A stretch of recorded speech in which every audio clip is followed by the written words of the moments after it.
Hey everyone, have I here bring a video on Dragon Ball Z Dokkan Battle. In this video, we're going to be doing a breakdown and team builds for the Extreme Z Awakening of LR Dokkan Fest exclusive Int Cell. So with that, let's go ahead and dive right in. Now I did do a previous video and did a quick breakdown, but I'm going to highlight a couple more things when it comes to this unit here. They did something very interesting, a little bit of a counteractive to the Gohan, a little opposite, where you want to transform for this unit and you kind of don't need to transform in the Gohan, right? So let's go ahead and dive into the details and break this down. So the leader skill here is 180% for Android Cell Saga, Key plus 4, that is 180% across the board.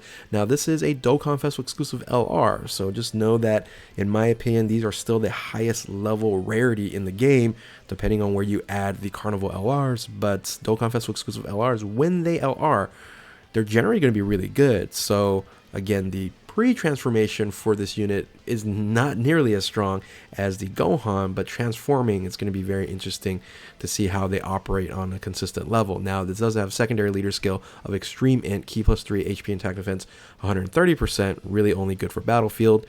Now the 12 key super attack did add a defensive boost, right? Raises defense for 1 turn, causes colossal damage to enemy, and greatly lowers defense. The 18 key super attack greatly raises attack for 1 turn, causes mega colossal damage to enemy, and lowers attack. I really wish they would have added a greatly raises attack and defense for 1 turn. I think they would have been fine to go ahead and do that, but you know, they kind of want you to transform, right? And the transformation mechanic has changed, which is actually incredible. I'll get into that in just 1 second. The passive skill here is a attack and defense 120%. It's a nice increase from what it was before at 80%, and then also raises an additional defense by 120% per HP remaining the greater the defensive boost. Now it was also at 80% as well, so both 80% boost here went up to 120%. You do get an additional key plus 2, it used to be 1, and attack 30% used to be 20% per existing enemy. Not overly beneficial here. Would have been nice to see like attack and defense per existing enemy, because generally on harder content you're going to run up against only one enemy. In Super Battle Road you might come across, you know, multiple enemies and things of that nature. So plus additional attack and defense 50% when performing super attack. So this is generally going to be run as a floater, or second position is going to be running the best here, and then high chance of launching an additional super attack. However, this isn't as beneficial as the Gohan because this unit doesn't stack, right? Now, I did mention before, his transformation or his evolution condition did change. Again, this is not very, you know, often they do this, right? They've only did this with Gogeta Blue, and now the evolve at HP 40% is a lot better than 50%, right? So this unit's gonna help you out on completing certain no item runs and things of that nature, and that's what, you know, this cell generally has been designed for and previously. So again, I want to see how consistent this unit's actually going to be at evolving at 40%. Now, the link skills: Gentleman, Messenger from the Future, Big Bad Bosses, Kamehameha, Ultimate Life Form, Fierce Battle, Legendary Power. You link okay with other cells, but when you transform, you do get a little bit, I don't say a boost, but you turn Gentleman to Revival, and some units, you know, can use that that additional link skill change. But I really don't like link skill changes, and I will talk about that once we go into the transformation state here. Now the category is very, very good amount of categories here. You have, I'm just going to count them, 1, 2, 3, 4, 5, 6, 7, 8, 9, 10, 11, 12, 13, 14, 15, 16, 17 categories, which is quite a bit there. I think Gohan is like 20, 21, which is crazy. But this unit is going to be at least useful in a multitude of different teams here. Now, once you transform, and they want you to transform, because when you transform, this is a far superior unit than pre-transformation, right? The Gohan, you can kind of go, okay, I want defense, I don't transform. I want crazy amount of offense, I do transform. In this case scenario, when you transform, it's just head and shoulders better than the previous transformation or prior transformation. So the perfect cell here, leader skill stays the same. The super attack, you greatly raises defense for 1 turn. That's the addition to this, just like it was before. So it really didn't change from the pre-transformation. The ultra super attack is greatly raises attack and defense, right? So this is, they should have just kept it here greatly raises attack and defense as well. So for 1 turn, and then you greatly lowers attack and defense versus just lowering attack and defense.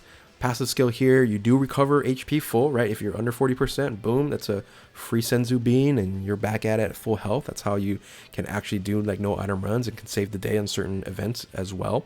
And then you randomly change key spheres from a certain type other than int key spheres to rainbow key spheres, so that's fairly helpful. And especially if you want to try to get a multitude of different key spheres, the 4, 6, or 8, we'll talk about that in a second.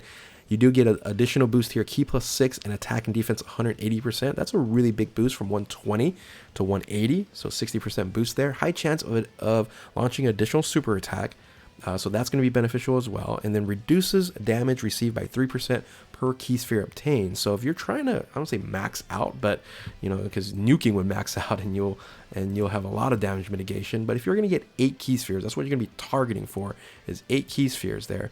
You're going to get 21% damage or 24% damage reduction. So 24% is really nice with this much amount of defense, and especially you're going to get some more defense when you continue to stack up. So plus additional attack defense 30% when 4 key spheres are obtained. Then it's 40% for 6 key spheres, and then 50% attack defense per 8 key spheres obtained. So again, very strong if you can get up to 8 there. Then you get an additional 100% and a high chance of performing a critical hit when either activating your active skill, which you can do that when you're facing one enemy at the start of the 3rd turn after the evolution, right? Or you're at key 24. Now, when you're getting key plus 6 on this and you're having a little bit of orb changing, getting key 24 could be fairly a lot easier than it definitely would be than it was before. So, and again, you have that active skill here, greatly raises attack, temporarily causes ultimate damage to the enemy, and then massively lowers defense. And again, you can do that after facing one enemy at the 3rd turn. So Link skills, you do change Gentleman into Revival. That's the only difference there. And again, I'm not a big fan of changing Link skills. I think in the future, if they can do this, I don't know if they can do this internally or if it's, you know, part of the limitations of the game, instead of changing Link skills, adding Link skills, because having 7 right now as the max, you know, adding that 8th one would definitely change the value of any unit in the future. Maybe they do that in the 8-year anniversary, right? So maybe that's the theme, yeah, 8-year anniversary, 8 links in future units there. So anyway, the best link partner, of course, is going to be the other LR Cell, and yeah, that's the one that you definitely want to run with, you know, as a rotation. However, you don't really have a first position here, so because you're generally going to run this unit as a second position or floater, so you might never link these up at a particular team. But anyway, let's talk about the Extreme Z battle and what you're going to need to complete this Extreme Z Awakening and get the medals here. Of course, this is a LR. This is a Dokkan Festival exclusive, but this is a LR EZA. That means that you do want to bring other LRs to do enough damage to beat the event. So it's totally different than other Extreme Z Awakenings, because the weakness, the Kamehameha, is just your team taking less damage. That's all it is. The Kamehameha is not going to do more damage. Only the LRs will do that. So your best options are bringing LRs that are super physical and in Kamehameha. Luckily, there's quite a bit of those units that you can bring versus what you can only bring in Type Advantage for the Gohan. If you saw that video, you're very limited in tech units that were Android Cell Saga, right? So let's go ahead and then look at some teams here. I think this is the team that a lot of people might bring as kind of the easier one, especially if you EZA'd Gohan already. So if you EZA'd Gohan already, you're going to be using Gohan as the leader as 180% Kamehameha, and then bring a bunch of physical LRs. Now I did bring the free-to-play Goku as a support unit. Of course, you can trade him out for another LR. Anybody on this list is fine. You don't have to be physical. You can be everything except for tech. Tech, you know, I guess you could bring like Carnival Goku since he is going to have some guard ability, but you know, having type disadvantage isn't going to be at my advisement for you. So you can. I'm not saying you can't, but you just make it a little bit harder for you in that slot. So you can bring any of those super class LRs, the int class, the strength, and especially the physical one, I recommend you guys bring on there. Now, what you could also do is bring some TURs if you don't have the particular LRs you see on the screen here. And you do have a sub leader if you don't have the EZA Gohan or Gohan in of itself. I would say everybody should have LR AGL Gohan. He's been on so many banners. I've pulled so many on my account, it's not even funny. But if you want, for some reason you're new to the game or just starting, I would think you have a harder shot of actually having the physical, the boys, right? The physical boys than the AGL LR Gohan. So, and then I would recommend, if you don't have some of these LRs, to substitute them with a super physical TUR. Again, these units aren't going to do much damage, but they will, damage mitigate, and you won't die because they're on that turn. So again, keep that in mind as a benefit for you. Now, some other teams that you can run, these are kind of, using different leaders, but also using Kamehameha units. Basically, you can, I already mentioned, you can run the Kamehameha team on there. You can bring the Super Saiyan 4 7-year anniversary Gogeta, the Super Saiyan 4 Goku and Vegeta there. You can bring that unit because he's also a Kamehameha 200% leader as well.